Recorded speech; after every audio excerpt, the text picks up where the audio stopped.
Yahoo! Hello, hello, hello mga masters and mga ka-G! Good morning, good morning, good morning, good morning po sa inyong lahat dyan sa Pilipinas at syempre sa buong Asian countries. At kung saan ka mang lupalop ng ating mundo ay good morning, good noon, good afternoon, good evening at good night na rin po sa mga ready na matulog. At siyempre, kung meron pa yung time, ay hingin ko muna yung 15 minutes para sa ating All About G, the Green Girly Iguana Daily Vlogs. Welcome po sa ating Saturday edition. At dahil Sabado po ngayon ay tayo'y weekend ay ang iba dyan ay magpe-prepare dahil sa bukas po ay Mother's Day. So sa mga mothers dyan, ating mga mahal na mga nanay, ay happy Mother's Day po sa inyong lahat dyan. At syempre dahil Sabado ngayon, inaanyayahan ko po kayo. Mamaya, 12, wala una. Depende mamaya sa schedule. Hindi ko pa nakita yung schedule. Pero meron tayong Sabado Tambayan dito po sa Team Kuroda. At meron naman tayong mga kasamahan sa Team Kuroda na hindi pa monetized. Na ito yung special project ng Team Kuroda every Saturday kung saan po binibigyan po natin sila ng 1 hour each para po sila ay mag-live. At sa live nila po ay kami pong mga members or hindi lang po kami pero yung mga kaibigan at mga supporters po ay nandoon at nakikipag-dutan, nakikipag-usap. At sa buong 1 hour na yan, and then meron namang susunod na next. So usually po ay 5 or 6 or kung minsan 4 or 6 yan. Mga ganun, 4 to 6 na mga participants po yan. Kaya isa sa mga project po ng Team Kuroda yan para mapabilis natin at legit po ang pumapasok ng mga WH. Kasi po pag syempre alam naman natin yan na requirement ang watch hours sa mga hindi aware na kailangan talaga kung gusto mo talaga ma-monetize ay pagtrabahuan talaga natin ng ating WH. So watch hours. So 4,000 watch hours po maximum ang minimum para po ay ma-monetize na legit sa ating YouTube channels. Maliban po sa basic na 1,000 subscribers, ay kailangan natin mag 4,000 watch hours. So tandaan po natin, every 365 days, yung watch hour na earn mo sa particular video na yan ay nawawala. So hindi ibig sabihin po na mauubos o back to zero ha. Halimbawa, ngayon po ang video na to, halimbawa hindi po ako monetize. Ang video na to na pinapanood nyo ngayon, kung ilan yung nakuha natin sa araw na ito. Halimbawa, meron akong 40 hours ngayon. Let's say 30 hours. Let's say, sample lang ha, 30 hours ngayon. Sa video na to, 30 hours nakuha ko. Pag hindi pa na-monetize yung channel, after 1 year, after 365 days, yung 630 hours na ay mawawala yan. Mawawala yan dahil ang expiration ng isang video ay 365 days. Yan ang pagkakaintindi ko kasi ilang beses na yan nangyari sa mga kasamahan ko, sa kasamahan natin, at nagtataka po sila bakit po ay bumababa at sabi nila nagmumukbang daw si Lolo. Pero yun pala na 365 days nawawala po yung value, yung na-earn mo na WH for that particular day ay after 365 days. Pag hindi ka pa monetize, ay nawawala po siya. Kaya kailangan within 1 year, kay ma-monetize ka agad. Kaya todo talaga sa pag-LS, todo talaga sa paggawa ng video, sa pag-premiere. At syempre, hindi naman mangyayari yan pag walang yung maging successful yan pag wala kang organic na supporters or wala kang team na talagang tatambay sa'yo from start to finish. Or kung hindi naman sila present sa pagtambay, ay magre-replay. At syempre, requirement din po yan ang magpasa ng resibo. Kaya yung resibo po ay very importante yan. Very important yan kasi kailangan natin i-prove kahit na yun, trust is very important. So, kailangan pa rin natin i-prove yan na nanonood tayo. Siyempre, di ba? So, pag sinisingil po ng mga resibo, wag po kayo magalit dahil po yan ay isang requirement dahil po ay para mapanood yung video mo, kailangan or para maging effective po ang program ng Team Kuroda, Hindi lang po Team Kuroda ang gumagawa niyan, pero maraming teams din po na medyo stricto nga yung iba eh. So, sa resibo po is very important. So, kailangan po naka-full red watch hour, watch time, watch line po yan. Full red lahat ng mga videos na nasa listahan ng playlist bago po ipasa. At syempre, kailangan talagang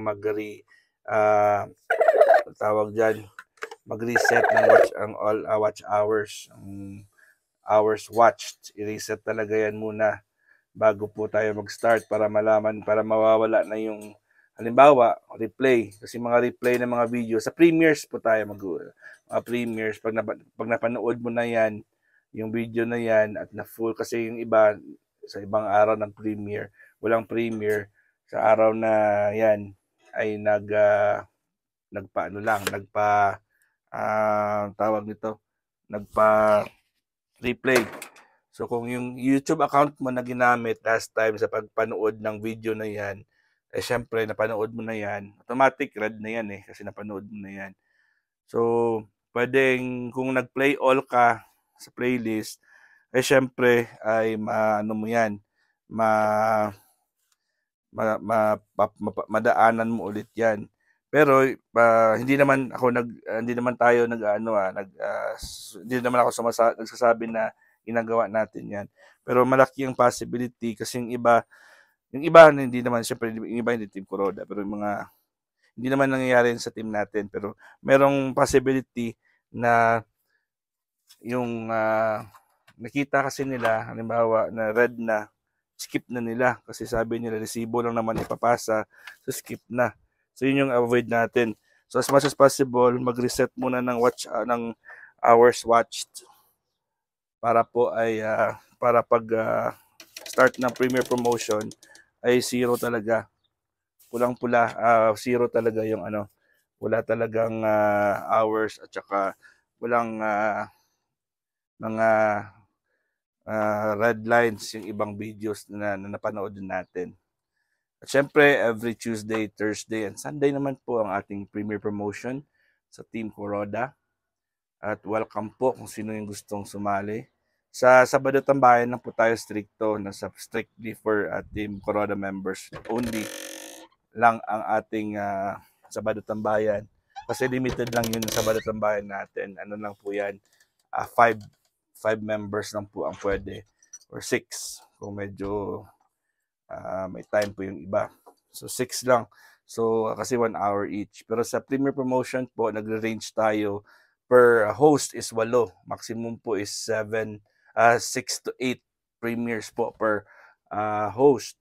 So sa isang araw po, pwede tayo magkaroon ng 24 or sometimes pwede tayo 30. Sa Sunday kasi 30 is mahaba-haba yung sa akin kasi ayun, pareho din po pala yan pareho din po yun sa Thursday. Thursday, 4 din yung host. Importante po yan na tayo magtutulong-tulungan at sa mga gusto pong mag-premiere, kasama po yung Team Kuroda, magsabi lang po kayo sa ating kung sino po yung sa admin po, pwede po kayong sabi sa admin. So, ang admin natin, syempre, ang ating team founder, si Ate Ana Kuroda Mix Vlog. Syempre, si Daday, Mix TV. At ang asawa niya, si Bro Darius Kipminat. So, kung connected po kayo sa kanila, pwede kayo mag-message. Si Ate Bombs 2.0. Syempre, ako. And then, si Uncotic Channel, Rowena Miliares TV. Yams OFW Vlogs, Merle Estani Vlog. Doc Zenaida Person Kala at si Ate Vmix Vlog at Ibani. So yan po yung inyong mga kontakin kung in case na interesado po kayo mag-premiere kasama po sa araw ng premiere ng Team Kuroda. At maximum po of 12 minutes per video lang po. As much as possible po, pag premiere, wag niyo pong pag isali niyo po sa ating Team Kuroda premiere promotion, make sure niyo lang po na 12 minutes lang po. Kahit replay pa yan, 12 minutes. Kung halimbawa, kasi yung mga ginagawa namin, pag bakante yung mga slots, ay pinapasukan natin ng premiere, ng replay. So, pwede yan yung mga old videos nyo, pwedeng ilagay yan. Pero 5 lang po at mas much as possible per day, per yung ipapasok natin. Sa halimbawa, per Sunday. So merong listahan yan ng mga premier po mga oras, and then may 5 po yung nakalista para sa replay. So yung 5 na yan ay kung sino yung bakante dyan, kung sino may bakante na slots, ay ipapasok yan. Insert lang po yan yung inyong mga entries na for replay. So pero halimbawa pag meron po kayong videos na more than 12 minutes, hindi namin kino-consider yung mga short nung halimbawa 15 minutes. Sayang kasi pag 15 minutes yan at kumuha ka ng 2 slot, sayang talaga kasi 3 minutes lang po yung kakainin sa next slot. So kung gusto mo talaga 26 minutes yung average, halimbawa 23 to 26 minutes, yun yung pwede mo. Pag ganun yung kahaba yung video mo, pwede ka maging candidate for 2 slots. Pero kailangan yung entry mo naman ay syempre kanais-nais naman. Yung may worth talaga, halimbawa birthday greetings, yung special events. Pero kung mga video-video lang halimbawa, kay namamalansya, kay nagluluto, na hindi naman talaga significant, hindi natin i-allow yan para sa 2 slots. So 1 slot lang talaga per member as much as possible. At kung in case na kailangan talaga ng 2 slots ay magpaalam muna sa admin or sa host at siguraduhin muna kung ilang minuto yan. Kailangan 23 minutes to 26 minutes para ma-qualify ka pa para sa 2 slots. Kung 3 slots naman yung gusto mo, maximum na po yung 3 slots. At yung 3 slots po, 15, 15, 15, that's 45 minutes yung mo. Siguro, allow natin from 41 to 43 minutes. 40 to 43 minutes. Pag yan kahaba yung video mo at worth it ang content mo, allow natin yan. Pero pag hindi naman siya worth it, ay hindi natin i-allow yan. Kasi syempre, marami tayong mga members na naghihintay at nag-ano din. At hindi lang po tayo nakalimited sa Team Kuroda.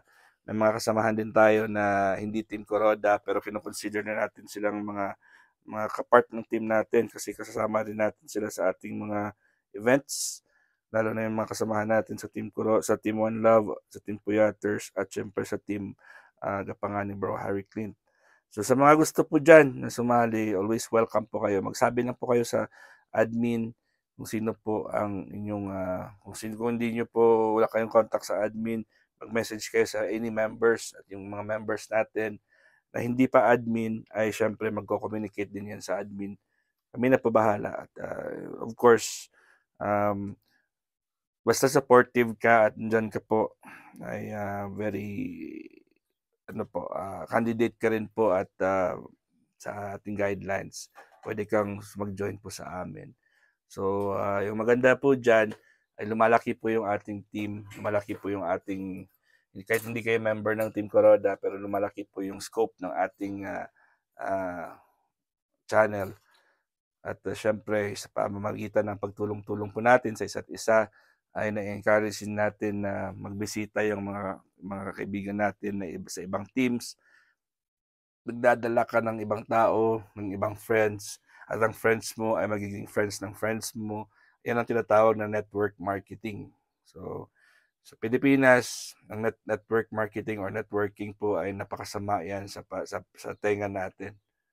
Kasi po ay ginamit yan para mang-scam. Pero yan talaga, ang network marketing po ay nag-exist na yan ever since, halimbawa, diba, ng network marketing ay yung paghanap ni Jesus ng mga disciples.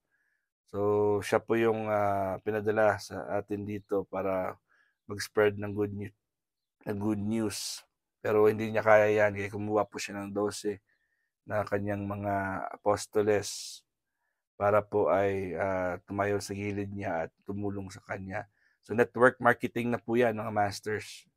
So, para mas marami pa yung makausap mo, marami pa yung matulungan mo, kukuha ka ng ibang tao para tumulong po sa iyo in behalf po sa iyo. So, yun po yung ating sample lang po yan, ha. So, kaya po tayo magtutulong-tulungan lang po. Yun ang importante dyan. Alright, mga masters and mga ka-G, maraming salamat po at advance sa Happy Mother's Day po bukas sa inyong lahat, sa mga mothers dyan. At I love you all. God is great. Yahoo!